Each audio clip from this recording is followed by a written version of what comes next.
O nosso protagonista, chamado Yonsong, era apenas um caçador normal de rank C+. Entretanto, sua vida muda completamente quando um dia uma constelação oferece um contrato para ele. Apesar das condições muito ruins do contrato, ele aceita, pois queria ficar mais forte. Assim, ele é mandado para um lugar chamado Abismo para treinar e se tornar servo dessa constelação. Entretanto, ele acaba sendo pego em uma tempestade de mana, sendo jogado para um lugar desconhecido do abismo. Acreditando ser tudo apenas um treinamento preparado pela constelação, ele começa a se aventurar pelo abismo. Esta é a parte 6. Caso ainda não tenha visto as outras partes, deixarei uma playlist abaixo para vocês. Agora, continuaremos de onde paramos. O nosso protagonista, após se aceitar como uma constelação, sai uma jornada em busca de encontrar um meio de voltar para a Terra. Nessa jornada, ele acaba enfrentando a constelação Cardeal das Pragas e das Trevas, rendendo-se e jurando dar todos os seus territórios e servos para Yonseong. Yonseong estava feliz, pois suas artes marciais também funcionam contra constelações. Após isso, Yonseong conseguia sentir tudo neste lugar, sendo o reino das pragas e das trevas e também dos seus novos servos. Devido a isso, rapidamente, Yonseong diz que não precisa desse reino ou desses servos e afirma que o Cardeal pode gerenciar tudo isso, pois só precisava dele. Após vê-lo dando as costas e saindo do seu reino, o Cardeal ficou confuso. A guerra de uma constelação é uma aventura perigosa na qual coloca tudo em risco. O vencedor ganha tudo do perdedor, e para que o perdedor não roube o reino e seus servos de volta e se torne um competidor no futuro, apagar o resto da existência desse ser é a escolha óbvia. No entanto, a vida do Cardeal foi preservada, mantendo seu reino e seus servos, o que era um alívio. Mesmo assim, ele sentiu uma sensação de desânimo. O gato fala para Yonseong que é a primeira vez que ele vê uma constelação apanhando por força bruta. Ele também alerta Yonseong de que foi um erro deixar o reino e os servos da forma que estão. Yonseong responde que isso não importa, afirmando que é um reino que ele não pode gerenciar, e as técnicas de batalhas que treinou com Arnie funcionaram e foram a melhor coisa que ganhou. Ficar próximo de seus oponentes dificulta o uso de magia por parte deles, os derrotando sem dar oportunidade de usarem seus próprios poderes existenciais. Ele diz que pode lutar, e mesmo que encontre constelações mais fortes no futuro, estará preparado. Pouco tempo depois, outro ser menciona que esperava que o avatar imbatível do treinamento viesse para seu território, dizendo que já tinha preparado tudo e afirma que não vai perder tão pateticamente quanto aquele cara fedorento. Este ser é a constelação de nível médio chamado aquele que faz os ponteiros do relógio reverterem.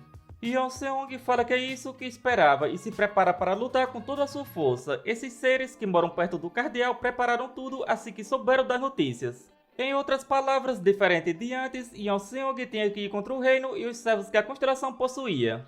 O tempo necessário para acabar com os servos e enfrentar a constelação diretamente foi de 200 anos, resultando em vitória. Após isso, em outro território, a constelação de nível médio, a voz que chama do Oceano Profundo, fala que quer evitar conflitos infantis. Yonseong pergunta se ele quer negociar, mas rapidamente afirma que o que quer é apenas lutar. Após quase 150 lutas, Yonseong vence tudo, levando a constelação velhote e raivoso a questionar se ele acha que as constelações vão ficar sentadas assistindo enquanto ele acaba com tudo sozinho. Com isso, ele fala que a aliança sólida das constelações irá destruí-lo e menciona que o gato da lava e do magma está junto com ele. No entanto, com a ajuda do gato, Yonseong sai vitorioso em apenas 6 horas.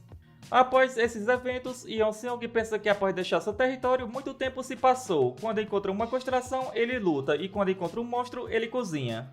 Lutar e comer eram seus dias, e ele se pergunta quando conseguirá voltar para a Terra. Em seguida, um portal aparece diante dele. Esses portais aparecem aleatoriamente no abismo, sendo caminhos que levam Yonseong a encontrar grandes oponentes. Yonseong decide entrar, questionando se talvez esse portal possa levá-lo de volta para a Terra, embora acredite que isso não vai acontecer. Ele se pergunta que tipo de constelação encontrará agora, no entanto, para sua surpresa, ele vai parar em um lugar que realmente se parece com a Terra. Ele não consegue acreditar que finalmente retornou. O gato pergunta se essa é mesmo a Terra, e Yonseong responde que parece que sim, assim decide ir para um lugar onde as pessoas vivem. Pouco tempo depois, ele encontra uma cidade, dizendo que parece que não está na Coreia. O gato fica surpreso pelo fato de a Terra ter vários reinos. No entanto, quando Yonseong vai até a cidade, depara-se com vários goblins. Com isso, ele começa a acreditar que durante o tempo em que esteve vagando pelo abismo, os humanos desapareceram e os goblins conquistaram tudo. Mas o gato afirma que essa não é a Terra e que na verdade é o planeta dos goblins, chamado Epis, o próspero paraíso dos goblins. Yonseong fica um pouco aliviado. Ele comenta que já viu alguns goblins em masmorras antes, mas pensou que fossem apenas monstros.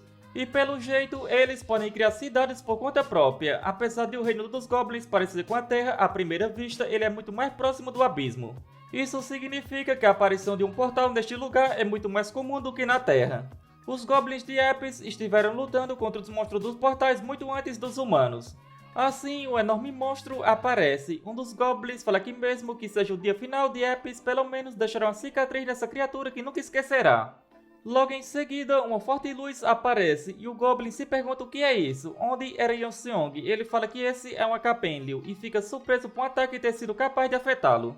Yonseong pensa que só tem uma chance, considerando o poder dele. Esse lobo é equivalente a uma constelação de nível médio, e só não é uma constelação porque não consegue pensar como os outros seres. Com isso, sua única chance de matá-lo era agora. Ele decide usar todo o poder que possui em um golpe, e assim consegue matar o lobo que devora planetas. Devido às suas habilidades, seu poder existencial aumenta ainda mais, e Yonseong fica feliz por tudo ter ocorrido de acordo com o plano. Yonseong sempre se sentia desconfortável quando seu oponente era uma constelação ou um monstro que rivaliza com seu nível de poder, pois seres assim eram covardes e nunca ousariam lutar. Portanto, eles têm uma estratégia de defesa muito melhor que a dos humanos, mas isso só funciona quando estão enfrentando monstros normais. Yonseong pensa que se essa criatura tivesse sido capaz de resistir a seu ataque final ou estivesse preparada para isso, teria que lutar contra ele por mais algumas centenas de anos. Ele sabia que tinha que se aprimorar muito mais através do seu treinamento. Em seguida, ele se depara com os Goblins. Ele se pergunta se eles vão atacá-lo depois de ver uma luta como essa. Mas um deles se aproxima e fala que enquanto os deuses do abismo têm os ignorados, ele foi o único bondoso bastante para salvar seu povo. Assim, fala que Yonseong é o seu deus, bem como seu mestre. O sistema informa que o Rei Goblin Odaigon estava lhe saudando e agora o Reino Goblin está sob seu comando. Devido a isso, o poder de uma constelação aumenta à medida que mais almas acreditam nela. Assim, seu poder como constelação e seu poder existencial se fortaleceram, e sua autoridade como constelação transcendeu, conquistando a habilidade de declaração de território do Avatar imbatível. Devido a isso, sua existência evoluiu para uma constelação de nível médio. O gato fala que ele fez um ótimo trabalho e diz que ele deve fazer o mesmo com a Terra. Yonseong fala que os terráqueos não seriam assim tão simples, onde é diferente de um planeta como esse, onde só há poucos milhares de goblins. E mesmo se ele matasse um monstro enorme na Terra, ele só ficaria famoso como um caçador incrível, já que isso era o que acontecia antes dele partir. Era apenas isso, eles não depositariam fé nele e o adorariam como esses goblins. Na verdade, eles provavelmente tentariam afundá-lo, e já houve vários casos assim. Enquanto partia, o Rei Goblin vem até ele e fala que servirá ao seu lado, e Yonseong fala que está vagando pelo abismo, e com isso será difícil para um mortal como ele vir junto. O Goblin chamado Odaigon fala que não se importa, dizendo que vai segui-lo até mesmo nas regiões mais sombrias do abismo. Ele também fala que o Rei Goblin não é só um anão qualquer que se torna desleal quando as dificuldades aparecem. E se ele não agradecer à pessoa que salvou o seu povo, viverá uma vida cheia de arrependimentos, e Yonseong consegue ver que todo o corpo dele está envolto por uma magia poderosa. Esse cara é notável, mesmo quando comparado aos caçadores na Terra, e Yonseong fala que talvez seus poderes como feiticeiro possam ser úteis, e diz para ele não se arrepender depois. Odaigon agradece e fala que o servirá ao máximo. Odaigon pergunta o que o mestre estava procurando no abismo, e Yonseong responde que é um planeta chamado Terra. Ele pergunta se já ouviu falar sobre, e Odaigon responde que é a primeira vez que ouviu falar de um lugar chamado Terra, e Yonseong fala que tem que chegar lá a tempo. Após esses eventos, Odaigon pergunta se o mestre vai jogar toda essa carne restante fora, dizendo que é carne de monstros incrivelmente valiosos. E Yonseong fala que não há nada que ele possa fazer, já que o colar do armazenamento espacial tem limites. No entanto, Odaigon revela que pode usar magia espacial também, e Yonseong questiona por que só disse isso agora, e Odaigon se desculpa. Em seguida, Odaigon fala que uma tempestade mágica poderosa estava se aproximando e eles deveriam se proteger. Mas, para sua surpresa, Yonseong fala que já sabia e estava esperando por ela, pois queria ir para um lugar bem distante dessa vez, onde perdeu muito tempo lutando contra 3 monstros de uma vez. Ele diz que podem ir bem longe se usar a tempestade mágica da forma certa. Sem escolhas, Odaigon fala que vai se preparar também, dizendo que se o mestre deve ir, então ele vai segui-lo, mesmo que seja como um cadáver. Logo em seguida, Odagon fala que a tempestade mágica se combinou e está mudando de forma. Ele fica aliviado, acreditando que esse seria seu fim. Odagon fala que a tempestade mágica é bem grande e parece estar desaparecendo rapidamente enquanto cria subprodutos. Yeon Seong pergunta sobre isso e Odagon revela que muitas das estruturas do abismo são subprodutos e essa tempestade mágica deixou uma masmorra como subproduto. Apesar de tempestades mágicas não serem raras no abismo, essa tempestade mágica era especialmente forte. Odagon pergunta se Yeon Seong esteve usando essas coisas para viajar até agora. Yeon Seong responde que se usá-las bem dá para viajar mais longe de forma mais rápida do que andando, sendo muito útil. Odagon fala que normalmente até constelações evitam coisas como essas. As masmorras são um fenômeno no qual uma parte do abismo tem regras específicas e está conectada a outro lugar. Monstro do abismo aparece na masmorra e ela age como uma bomba por onde os monstros explodem quando ela é criada. Em outro lugar na Terra, um cara fala que o nome da masmorra é o espelho do demônio da ilusão e o número limite de membros que podem entrar é de 10. Ele também revela que faltam 2 semanas e 11 horas até que os monstros apareçam. Outro fala que não gosta nem um pouco disso, dizendo que é o direito natural dos humanos darem nome às coisas, mas um dia tudo é sobre masmorras, monstros e constelações. O cara fala que a Confederação de Análise de Masmorra especulou que essa sendo de Rank C, onde tiveram sorte por ser um rank popular. O outro pergunta o que seria isso, e o cara fala que o nível de perigo diminui significativamente, mesmo com o caçador de rank B, e as recompensas ainda são muito boas. E neste momento, um time de caçadores chamado Gaines recebeu permissão para caçar lá, um time que está recebendo muita atenção porque é o time recém-formado pelo filho do dono da Fundação Parker. Com o monstro do abismo e magias introduzidas na Terra, a vida humana mudou, e fortes cristais de magia possuídos por monstros chamados de núcleos são muito mais limpos e eficientes do que quaisquer outra forma de energia que a humanidade já tinha usado. Com isso, graças ao abismo, a humanidade foi capaz de avançar sem produzir nenhuma poluição. Outros produtos, além dos núcleos, também eram úteis. Os presentes do abismo abriram as portas para a ciência dos materiais e a biotecnologia, e a Fundação Parker aproveitou essa oportunidade e cresceu significativamente. Assim, a empresa biofarmacêutica Kaiser, a empresa de artefatos Purble e outras grandes empresas relacionadas ao abismo são todas subsidiárias das indústrias Parker. O líder do time Gaines, Richard Parker, é um caçador de rank B, sendo o filho mais jovem do segundo CEO da Fundação Parker. Em outras palavras, ele é um rico caçador da terceira geração. Ao chegar, Richard fala que vai começar a subjugar essa masmorra agora. O cara informa que eles estão registrados como 8 pessoas e até 10 podem entrar, com isso pergunta se eles realmente estão prontos. Richard fala que adicionaram outra pessoa. O cara pergunta se é um novo caçador, dizendo que ele é de rank E+, basicamente uma pessoa normal que acabou de despertar. Richard fala que tem 7 caçadores de rank C e sem mencionar que ele é um caçador de rank B, questionando qual o problema nisso.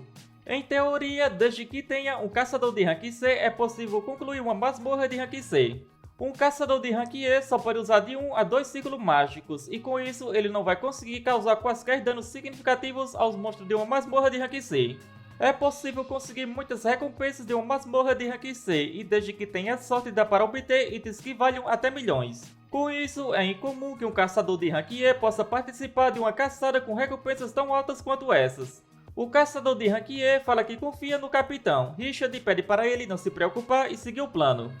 Outro cara comenta que aquele caçador é o escravo dele, apenas para que ele carregue suas coisas. Ter muito dinheiro certamente é ótimo. Após os caçadores entrarem, o portal começa a reagir estranhamente. Um deles pergunta o que está acontecendo e outro fala que, como pode ver, a masmorra cresceu, dizendo que parece que eles cometeram um erro enquanto definiam o rank dela, onde essa masmorra não é de rank C, na verdade ela deve estar perto do rank A. Um deles pergunta o que vai acontecer com o time Gaines, que acabou de entrar, questionando se não é perigoso se essa masmorra for de rank A. O cara diz que é tarde demais, onde não podem fazer mais nada quanto a isso. O cara pede para o novato enviar um relatório para a Confederação de Gerenciamento de Masmorra e depois de enviar deve também enviar um chamado para a Fundação Parker, pois nunca se sabe o que vai acontecer. Mesmo assim, será muito difícil resgatá-los agora. Pouco tempo depois, dentro da dungeon, um deles se pergunta se desta vez vai ser do tipo ruínas. Outro caçador pergunta se deviam procurar pela saída. Richard confirma dizendo para procurar por uma. O caçador pergunta se era para ir sozinho, e Richard questiona se apenas ele não é o bastante, onde o resto deles iriam procurar pelo boss. Richard fala para eles olharem entre as construções, dizendo que esse lugar é perfeito para os monstros se esconderem. Existem duas formas de escapar de uma masmorra: encontrar a saída conectada ao lado de fora ou derrotar o boss, que é o núcleo da masmorra. Em uma masmorra de rank C, em vez de procurar pela saída, é melhor encontrar apenas o boss. Pouco tempo depois, um dos caçadores fala que monstros estão se aproximando. Richard fala para eles se prepararem, mencionando que são apenas monstros de rank C, e logo eles descobrem que são apenas ghouls. Um dos caçadores estava aliviado, dizendo que eles ficaram assustados por causa de meros monstros de rank F, que não valem dinheiro algum. Assim, eles começam a eliminar essas criaturas, no entanto, logo percebe que são muitos. Richard fala para usarem feitiços em área, entretanto, mesmo assim, parecia que não tinha fim e a mana deles estava se esgotando. Um deles fala para o capitão que não vão suportar mais, pois se continuarem usando magia desse jeito vão ser afetados pela exaustão de mana. Richard fala para eles não se preocuparem, pois iria cuidar dessa onda. Uma masmorra de rank C pode ser concluída desde que tenha um caçador de rank C ou superior no time, e para o time Genis, que tem um caçador de rank B, Richard, essa é uma dificuldade que pode ser facilmente enfrentada. Entretanto, o time Genis percebeu que alguma coisa estava terrivelmente errada, a quantidade de monstros era surreal. Em outro lugar, um portal se abre e dele sai Yeon-seong juntamente com o Daigon. Ele fala que um jogo de teletransporte é sempre tão irritante e fala que vai conjurar um feitiço de enjoo no mestre. No entanto, Yeon-seong estava completamente bem. O Daigon pensa que mesmo que ele tenha passado pela ruptura do espaço e tempo, ele parece estar muito bem. Yeon-seong fala que estava sentindo um cheiro podre, perguntando se isso era um ghoul. O Daigon fala que vai verificar e Yeon-seong fala que magia é bem conveniente. O Daigon comenta que se o mestre estiver precisando de magia, ele irá ajudar o mestre a aprender. Yeon-seong pede para ele olhar aquela área por onde eles acabaram de passar e como se fosse um drone de reconhecimento de um jogo Constelações pode ver os arredores de seus servos como se fossem seus próprios olhos. Ao se aproximar, o Daigon encontra algumas coisas, onde parecia ter um tipo de escrita nela. Com isso, ele fala que pelo esforço que passaram para colocar escrituras em um material tão único, tem certeza que isso era usado para armazenar uma magia valiosa.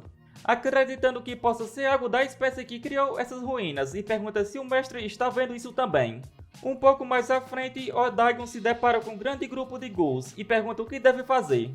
Yeon-seong estava distraído com outra coisa, devido a isso, o Daigon fala que pode cuidar de todos eles, onde uma simples magia de sétimo ciclo mágico vai acabar com as ruínas desses pedaços de carnes podres. Assim, fala que vai transformar essas construções em pó e possivelmente acabar até mesmo com o boss se escondendo entre eles. Mas antes que possa conjurar sua magia, Yeon-seong fala para ele esperar, dizendo que o fato dos ghouls estarem neste lugar significa que alguém está preso nesse lugar. Assim, fala que está indo imediatamente, dizendo que vai salvar quem estiver preso aí dentro. Yeon-seong pensa que se os sentidos estiverem corretos, quem estiver preso neste lugar vai guiá-los para a Terra, onde aquela coisa que encontraram antes é comida que se come na Terra. Yeon-seong pergunta se o Daigon pode usar magia para se transformar, pois caso se encontre com pessoas presas em sua forma atual, acredita que as coisas vão ficar difíceis. Isso porque nem todos os goblins do abismo vivem como espécie civilizada, e os humanos que se encontram com vários goblins em masmorras sabem muito bem disso.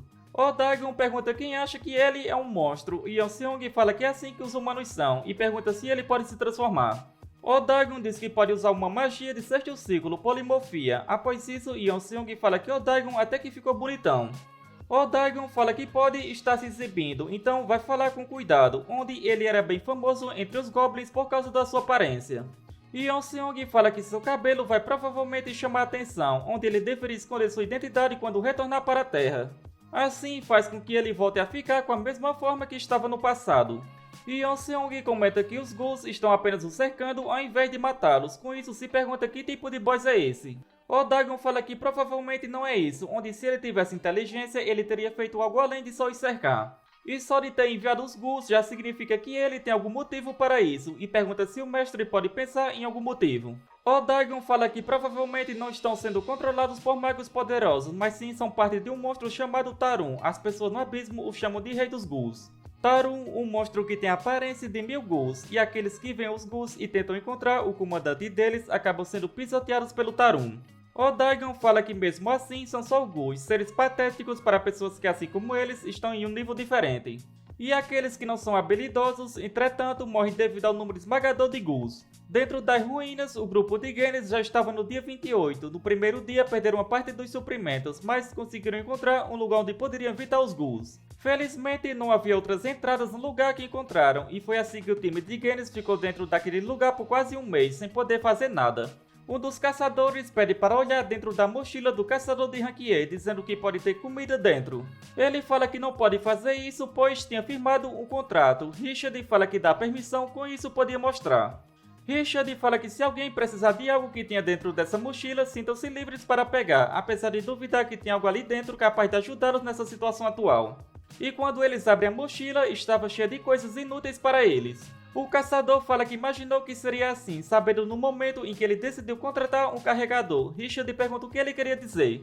O caçador fala que ele, como o chefe, se seu time ficar em uma situação dessas, precisa tomar a responsabilidade. Outro fala para o seu Ganian falar alguma coisa, pois ele era o caçador mais experiente.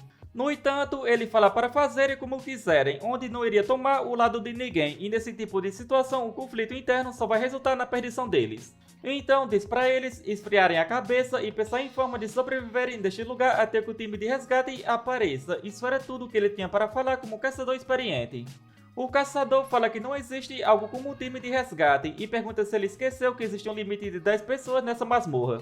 E por causa do carregador inútil do jovem mestre, só existe mais um espaço restante na masmorra. Com isso, questiona se ele acha que o único caçador pode lidar com todos esses ghouls. Devido a isso, eles falam para esquecer tudo e apenas seguir o jovem mestre liderando o caminho para saírem todos. Assim, iriam ver o que um caçador de rank B como ele era capaz de fazer. Richard fala que ele só o seguiu até este lugar por dinheiro e questiona se eles acham mesmo que ele vai fazer o que estavam mandando. O caçador pergunta se ele acha que pode enfrentar 6 caçadores de rank C sozinho. Rapidamente, Richard conjura uma magia chamada Disparos Congelados Rápidos. Essa era uma magia do quinto círculo, onde múltiplos disparos de gelo atacam inimigos em um certo raio. É uma habilidade que Richard adquiriu com a ajuda do clã. Richard fala que se eles realmente quiserem lutar, os 2 primeiros a avançar estarão destinados a morrer. Richard pergunta a Ganian porque não falou nada até agora. Ele pergunta sobre o que? Richard fala sobre o que todos estavam pensando sobre ele. Ganian questiona se ele teria lhe dado ouvidos mesmo se ele tivesse falado. Richard fala que ele tem um ponto, já que é um jovem mestre de mente fechada. Ganian fala que Richard ainda é uma boa pessoa, mas parece que ele vai mudar a partir de agora. Richard fala que ele não vai ganhar nada o elogiando assim, e questiona de que adianta perceber isso agora, pois estava destinado a morrer com eles deste lugar mesmo. Ganian fala que se o time de resgate viesse depois dele desistir seria uma vergonha. Richard fala que se alguém realmente vier lhe resgatar, estava disposto a dar todas as suas riquezas. Logo em seguida, Yeon-seong chega, onde ele pergunta se alguém deste lugar é da Terra. E assim, chegamos ao final deste vídeo. Como sempre, espero que tenham curtido. Não se esqueça de deixar o seu like e se ainda não é inscrito, não custa nada se inscrever. Isso me motiva bastante a trazer novos vídeos o mais rápido possível. Se chegou até aqui, só tenho a agradecer. Nos vemos no próximo vídeo. Falou!